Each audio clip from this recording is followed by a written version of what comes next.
ভাই ভাই না, পাপ।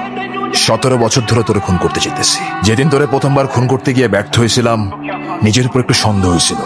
সেই সন্দেহ দূর করতে একটা খুনও করছিলাম। পরের বার তোরে মারতে গিয়ে আবার ব্যর্থ হই, তাই আমি আবার একটা খুন। এভাবে করে 1 থেকে 100 মানুষকে খুন করার পর কেন জানি আমি তোরে মারতে পারি। কেন জানি তোর চেহারার সামনে আসতে আমি আমার শক্তি সাহস সব হারায় ফেলাই। তাইলে আজকে সব শেষ করে ফেলো না ভাই, মাইরা ফেলো আমারে।